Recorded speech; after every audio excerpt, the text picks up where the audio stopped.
নমস্কার, আমার গল্প পাঠ আসরে আপনাকে স্বাগত জানাচ্ছি। আজ পড়ছি বিভূতিভূষণ বন্দ্যোপাধ্যায়ের একটি ছোট গল্প, সঞ্চয়। অতুল স্ত্রীকে ডেকে বললে, সে টাকা কোথায় গেল? বাক্সের মধ্যে যে টাকা ছিল। স্ত্রী দ্বিতীয় পক্ষের বউ, স্বামীকে বেশ ভয় করে। সম্প্রতি টাইফয়েড থেকে উঠে অনেক কথাই মনে করে রাখতে পারে না। ভয় পেয়ে বললে, কেন? বাক্সের মধ্যে তোয়ালে বাঁধা ছিল। নেই, দেখছি না তো। তুমিও দেখো না খুঁজে। যা গিয়েছে তার পাওয়া যায় না। সে টাকাও পাওয়া গেল না। বাক্সের মধ্যে তো নেই, কোথাও তা নেই। বিমলা সারা দুপুর ধরে শত জায়গায় খুঁজেও তার কোনো কিনারা করতে পারলে না। সন্ধ্যার সময় ম্লান মুখে এসে স্বামীকে বললে, সে তো পেলাম না। পাবে না আমি জানি, আমার জিনিসে তোমাদের কোনো মায়া নেই। যেদিন নিরুপমা, আমার প্রথম পক্ষের স্ত্রী, গিয়েছে সেই দিনই সব গিয়েছে। তোমার বাক্সে অতগুলো টাকা রইল, কাপড় আছে, সায়া সেমিজ, পাউডারের কৌটোও ঠিক রইল, তোয়ালে বাঁধা টাকাটাই গেল চুরি। সদ্য টাইফয়েড থেকে উঠেছে বিমলা, তার অধিকাংশ কথাই মনে থাকে না। তোরঙ্গের মধ্যে তার জামা কাপড়, সাবান, এসেন্স ছিল, সবই সত্যি বটে। কিন্তু সে ভেবে দেখলে গত 3 মাসের মধ্যে সে রোগশয্যায় পড়েছিল মাস 2। মরণের দ্বার থেকে ফিরে এসেছে তাও সে জানে। স্বামী সর্বদা শিয়রে বসে পাখার বাতাস করে, মাথায় ঘটি ঘটি জল ঢেলে কত রকমের সেবা শুশ্রূষা করে তাকে বাঁচিয়ে তুলেছে। এ কথা তার ভাষা ভাষা মনে আছে। অসুখ সেরে উঠে আজ দিন 20 সে বাপের বাড়ি এসেছে। সেই তোরঙ্গটাও এখানে এসেছে সঙ্গে। অসুখের আগে একদিন অতুল খাজনা আদায় করে অনেকগুলো টাকা আনে। বিমলা বায়না ধরলে, ওগো কিছু টাকা আমায় দাও, দিতেই হবে, ছাড়বো না কিছুতেই। অতুল দ্বিতীয় পক্ষের স্ত্রীর অন্যায় আবদারে একটু বিরক্ত না হয়ে পারলে না। সংসার খরচের টাকা জমাবার মতো বেশি টাকা যদি থাকতো তবে সে কথা স্বতন্ত্র। তা যখন নেই, অত বড় মেয়ের বোঝা উচিত। কিন্তু স্ত্রী বায়না ধরলে ছেলে মানুষের মতো, এ টাকাগুলো আমি আমার বাক্সে তুলে রাখবো, দাও আমাকে। ওগো। অতুল 5টি টাকা অন্য খরচের জন্য রেখে বাকি টাকা স্ত্রীর হাতে তুলে দিল। অতুলেরই একটা আধময়লা রুমালে বিমলা টাকাগুলো বেঁধে তাকে ছোলার কলসির মধ্যে রেখে দিল। রাত্রে অতুল বলে, টাকা কোথায় রেখেছ? তাকে ছোলার কলসির মধ্যে। থাক, ভালো জায়গা, কেউ টের পাবে না। এর কিছুদিন পরে বিমলা পড়ল শক্ত টাইফয়েডে। 2 দিন 5 দিন করে যখন 18 দিন কেটে গেল, তখন বাড়ির ঝি একদিন বিমলার ভাগ্নিকে বলে, দিদিমণি ছোলাগুলো রোদ্দুরে দেব, বর্ষাকাল নষ্ট হয়ে যাবে একেবারে। বিমলার এই ভাগ্নি তার মামার সংসারেই থাকত। অবিবাহিতা, 13-14 বছর বয়স। সে ছেলে মানুষ, কিছুই জানে না টাকার খবর। তার সম্মতি পেয়ে ঝি ছোলার কলসি তাক থেকে পেরে ছোলা ঢালতে গিয়ে রুমালে বাঁধা কি একটা দেখতে পেলে। প্রথমে সে বুঝতে পারেনি জিনিসটা কি। হাতে নিয়ে নাড়াচাড়া করে যখন বুঝলে এতে পয়সা কড়ি বাঁধা, ততক্ষণে বিমলার ভাগ্নি জয়ন্তী সেখানে চুলের দড়ি রোদে দিতে এসে দাঁড়িয়েছে। জয়ন্তী বলে, কি গো ওটা? তা কি জানি দিদিমণি, এই তো বেরুলো এর ভেতর থেকে, কি জানি। দেখি দেখি, দাও তো। বাড়িতে কেউ নেই, মামা কোথায় বেরিয়েছে। সে শয্যাগত মামির কাছে রুমালে বাঁধা টাকা এনে বলে, মামিমা, এ টাকা তুমি রেখেছিলে ছোলার কলসিতে? বিমলার তখন ভীষণ জ্বর, গা তেতে তপ্ত খোলার মতো। সে তাড়াতাড়ি জ্বর অবস্থায় উঠে হাত বাড়িয়ে বলে, দে আমার টাকা। অতুল সেই সময় ঘরে ঢুকে সব শুনে বলে, তুমি শো শো, টাকার জন্য কি, শুয়ে পড়ো। আবার এই টাকাগুলো রেখে দেবে? হ্যাঁ, আমি রেখে দিচ্ছি। দাঁড়াও, কটা টাকা গুনে রেখে দিই। 1, 2, 3, এই 18 টাকা 7 আনা। কোথায় রেখে দেবে? আমি ঠিক জায়গাতে রেখে দেব। তুমি নিজের বুদ্ধিতে টাকা রাখতে গিয়ে হারিয়েছিলে তো টাকাটা। বিন্দি না দেখলে ঝিম আগে চক্ষুদান করেছিল আর কি। আমার কাঠের বাক্সটাতে রেখে দেব, কেমন? রেখে দাও। তুমি যেন খরচ করে ফেলো না তা বলে। ও আমার টাকা, 18 টাকা 7 আনা, মনে করে রেখে দিলাম। তারপর বিমলার অসুখ ভীষণ বেড়ে গেল। অতুলের পাড়াগাঁয়ের ছোট্ট সংসার, মেটে ঘর, খড়ের চালা। সংসারে আছে মাত্র ভাগ্নি আর স্ত্রী, আর দ্বিতীয় পুরুষ মানুষ নেই। সে পড়ে গেল মহা মুশকিলে। রোজ মহকুমা থেকে ঘোড়ার গাড়ি ভাড়া করে ডাক্তার আনতে হয়। খরচ যা পড়ে তাতে সামান্য খাজনাপত্রের আয় কোনো মতেই কুলোয় না। কদিনেই বেশ কিছু ঋণগ্রস্ত হতে হলো। বিমলার জ্ঞান চৈতন্য নেই। যখন একটু জ্ঞান হয় তখন কেবল বলে, জল খাবো, আমায় জল দাও, 1 ঘটি জল দাও। তারপরেই আর জ্ঞান থাকে না। ডাক্তার বললে, চেষ্টা তো ত্রুটি করছি না অতুলবাবু, তবে এই সোমবারটা না কাটলে কিছু বলতে পারবো না। ও বাঁচবে তো ডাক্তারবাবু? কি করে বলি বলুন, সবই ভগবানের হাত। কাল একটা ইঞ্জেকশন দেব ভাবছি। ইঞ্জেকশনের কথা শুনে বিমলা ভয় পেয়ে গেল। ইঞ্জেকশন করলে ভারী নাকি লাগে, গা ফুঁড়ে ওষুধ দেওয়া সে নাকি বড় খারাপ কথা। অতুল নানা রকমে তাকে বুঝিয়ে রাজি করালে। রাত্রে আবার বিমলা বললে, হ্যাঁ গা, কাল সকালে আমাকে নাকি ইঞ্জেকশন দেবে। কেন, তখন তো তুমি রাজি হলে। একটা কথা বলবো না, আমায় আর ওসব কষ্ট দিও না। কেন, কি হলো আবার? আমি এবার বাঁচবো না। তোমার অদৃষ্টে বউ নিয়ে সংসার করার নেই দেখছি। ওসব কথা বলতে নেই এখন, ছি, চুপ করে শুয়ে থাকো।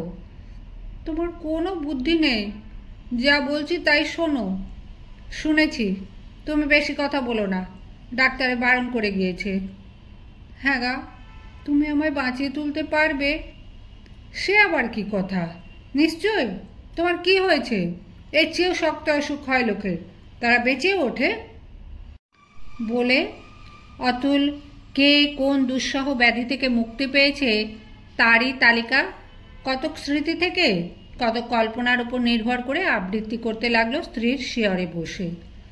রায়দের বাড়ির বড় বউ 5 মাস অসুখে ভুগে কঙ্কাল সার হয়ে গিয়েছিল। ননী চক্রবর্তী এই ধরনের টাইফয়েডে ভুগে বিছানার সঙ্গে মিশে গিয়েছিল। তারা সেরে সামলে উঠে দিব্যি সংসার ধর্ম করছে। বিমলা বললে, সে কতদিন আগে? ওহ, তখন নীরু বেঁচে আছে, তুমি তখন হয়তো জন্মাওনি। আমাকে তুমি বাঁচাও, তোমার কাছ ছেড়ে আমার কোথাও যেতে ইচ্ছে করে না, স্বর্গেও না। তোমার তো সেরে গিয়েছে, ভাবনা কিসের? চুপটি করে শুয়ে থাকো তো। সত্যিই আমায় তুমি বাঁচাতে পারবে? অতুল দেখলে বিমলার রোগজীর্ণ কপল বেয়ে চোখের জল গড়িয়ে পড়ছে। মুখের ভাব এত বদলে গিয়েছে যে ওকে সেই বিমলা বলে চেনাই যায় না। ওর মাথার চুলের মধ্যে আঙুল চালিয়ে দিয়ে আদর করতে করতে অতুল বলে, অমন কথা বলো না, নিশ্চয়ই বেঁচে উঠবে, সে আবার একটা কথা কি? বিমলা নিশ্চিন্ত হয়ে ছেলে মানুষের মতো ঘুমিয়ে পড়ল। সোমবারের বিপদ ঈশ্বরের ইচ্ছায় কেটে গেল এবং বিমলা ক্রমে ক্রমে ব্যাধি মুক্ত হয়ে পথ্য পেলে 2 মাস অতি কঠিন রোগ ভোগের পরে। অসুখ সেরে উঠে বিমলার মস্তিষ্ক কেবল দুর্বল হয়ে গেল, কোনো কথাই সে মনে রাখতে পারে না। 8-10 দিন এইভাবেই কাটল। সকালবেলা আহারাদির পরে হয়তো একটু চুপ করে শুয়ে থাকে। তারপর দুপুরের দিকে উঠে বিছানায় বসে জয়ন্তীকে ডাকাডাকি করে, ও বিন্দি, শুনে যা, ও বিন্দি। কি মামিমা, কত বেলা হয়ে গেল, আমায় ভাত দিবি নে? সে কি মামিমা, তুমি রোগা মানুষ, 9টার সময় যে তোমাকে ভাত দিয়ে খাইয়ে গেলাম পাশে বসে। না, আমি খাইনি। দে, ভাত দে। তুমি ভুলে গেলে মামিমা, ভাত দিয়ে গেলাম যে, তুমি যে খেয়ে শুয়েছিলে। হ্যাঁ, তোদের সব মিথ্যে কথা। আমায় খেতে দিবি না তাই বল। দে দুটো ভাত। বিমলা ছেলে মানুষের মতো কাঁদতে শুরু করলে। জয়ন্তী স্নেহের সুরে বলে, কাঁদতে নেই মামিমা, ছি, তোমার মনে থাকে না কিচ্ছু। ভাত তোমাকে খাইয়ে গিয়েছি। আচ্ছা, মামা বাবু এলে জিজ্ঞেস করো। হ্যাঁ, যেমন তুই তেমনই তোর মামা বাবু। আমি এদিকে খিদের জ্বালায় মরছি। জয়ন্তী নানা রকমে ভুলিয়ে তার দুর্বল মস্তিষ্ক মামিমাকে শান্ত করে ঘুম পাড়ালে। শ্রাবণের শেষ, ভীষণ বর্ষা পড়ে গেল। দিন নেই, রাত নেই, সব সময় বৃষ্টি। খানা ডোবা জলে থই থই করছে। পটলের ক্ষেত সব জলে ডুবে গিয়েছে। হাটে বাজারে পটল বেজায় আকড়া। একদিন বিমলা স্বামীকে ডেকে চুপি চুপি অপরাধিনীর মতো বললে, ওগো, একটা কথা বলবো? কি? আমি একটা বড় ভুল করে বড় লোকসান করে ফেলেছি। বলো, আমায় বকবে না? আগে শুনি না। বকবে না, আগে বলো। আচ্ছা, বকছি নে। দেখো, তুমি সেই একবার আমায় টাকা দিয়েছিলে, মনে আছে? আমার অসুখের আগে। সে আমি তাকের ওপর ছোলার কলসিটার মধ্যে রেখেছিলাম। আজ আস্তে আস্তে ভাড়ার ঘরে গিয়ে ছোলার কলসিটা পেরে দেখলাম সে টাকা নেই। সে তো কেউ জানতো না। আমার অসুখের সময় কে বের করে নিয়েছে। আমার মনে হয় ঝি মাগিটা। এখন কেউ কবুল যাবে? কত টাকা ছিল তোমার মনে আছে? অতুলের মনে কি কুবুদ্ধি চাপল। অনেক টাকা খরচ হয়ে গিয়েছে স্ত্রীর অসুখে। বেশি তো নয়, 18 টাকা 7 আনা মাত্র। বিমলার মনে নেই যে ভীষণ অসুখের সময় টাকাটা সে তারই হাতে দিয়েছিল। বললে, তা থাকে, গিয়েছে তো গিয়েছে, সামান্য টাকা। ঝিকে একবার বলো না, ও ঝগড়া বাঁধাবে তাহলে। কেউ তো ওকে দেখেনি টাকা নিতে, কি আর হবে? কত টাকা তোমার মনে আছে? একটা ময়লা রুমালে বাঁধা ছিল মনে হচ্ছে যেন। আহা, কতগুলো টাকা, আমার অর্ধেকটাই গেল। তুমি কিছু মনে করো না লক্ষ্মীটি, রাগ করবে না আমার ওপর। তোমার খেতে লোকসান করতেই আমি আছি। বিমলা নিঃশব্দে কাঁদতে লাগলো। একবার অতুলের মনে হলো সব কথা স্ত্রীকে মনে করিয়ে দেয়। বলে, ভেবো না লক্ষ্মীটি, ঠাট্টা করছিলাম। টাকা যে সেই তুমি আমার হাতে। কিন্তু তখনই ভাবলে, হবে হবে, এর পরে দেব। এই ধাক্কাটা সামলে নেই তো, সামান্য টাকা দিলেই হবে এরপরে। ভাদ্র মাস পড়বার আগেই ঘুঘু ডাকা সুদীর্ঘ শ্রাবণের এক দ্বীপ প্রহরে নৌকা যোগে সে তার স্ত্রীকে বাপের বাড়ি রেখে এলো। এত বড় অসুখ থেকে উঠল, বাপ মায়ের কাছে একবার যাওয়া উচিত। বিমলা আর ফেরেনি। শীতের প্রথমে সামান্য জ্বর থেকে দাঁড়ালো নিউমোনিয়া। দুর্বল শরীর সামলাতে পারলে না সে ধাক্কা। অতুলের সঙ্গে দেখাও হয়নি শেষ সময়টা। স্বামী বা 2-5টা সঞ্চিত টাকা যা পাউডারের কৌটাতে ছিল নিজের তরঙ্গটাতে, সব ফেলে রেখে চলে গেল। এরপর 7 বৎসর অতীত হয়ে গিয়েছে। অতুলেরও বয়সও ভাটিয়েছে, মাথার চুলে পাক ধরেছে। দেখলেই মনে হবে যৌবন বিদায় নিয়েছে কিছুকাল আগে। এখন রাস্তার কন্ট্রাক্টরি করে হাতে 2 পয়সা করেওছে।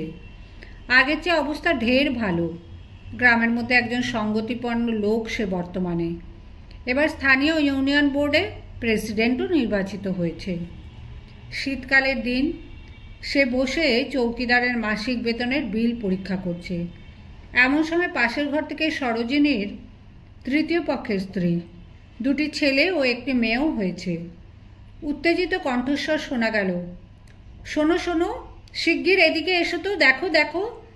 কি জানি কি বিপদ ঘটেছে ভেবে অতুল ছুটে গিয়ে দেখল স্ত্রী ঘর পরিষ্কার করতে করতে পৈতৃক আমলের যে বাক্সটাতে সাবেক আমলের জমি জমার খাতা, পুরনো চেক দাখিলা, কাগজপত্র ইত্যাদি আছে, তার মধ্যে থেকে কীট দষ্ট বিবর্ণ একটা ন্যাকড়ার পুঁটুলি বার করে হাতে তুলে ধরে বললে, এই দেখো, আজ ভাবলাম পুরনো বাক্সটা ঝেড়ে ঝুড়ে সাফ করি।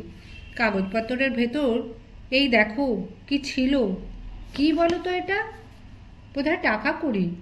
খুলে দেখি, দাঁড়াও। পরে ক্ষিপ্র হস্তে পুঁটুলির গেরো খুলে বলে, দেখো দেখো, টাকা আর খুচরো। দাঁড়াও, গুনি। আনন্দপূর্ণ উত্তেজিত কণ্ঠে সে গুনতে লাগলো। 1, 2, 3, 4, 5। ও দেখি। গোনা শেষ করে খুশির দৃষ্টিতে স্বামীর দিকে চেয়ে বলে, হুম, এ কিন্তু আমি দেব না। কর্তাদের আমলে রাখা নিশ্চয়। এতদিন তোমরা তো কেউ পাওনি। একখানা রুমালে বাঁধা, দেখো না। অতুল চিত্রার্পিতের মতো দাঁড়িয়েছিল এতক্ষণ। অনেক দিন আগেকার একখানা জ্বরদীপ্ত আরক্ত মুখ, ছেলে মানুষের মতো লোভার্ত দৃষ্টি। এক বর্ষার মেঘমদেউর দিন, শ্রাবণ মাস। সে শুধু কলের পুতুলের মতো বললে, কত আছে বললে? সরোজিনী হেসে ঘাড় দুলিয়ে দুলিয়ে বলল, 18 টাকা 7 আনা। এ আমি আর দিচ্ছি নে, আমি পেলাম, আমি নেব।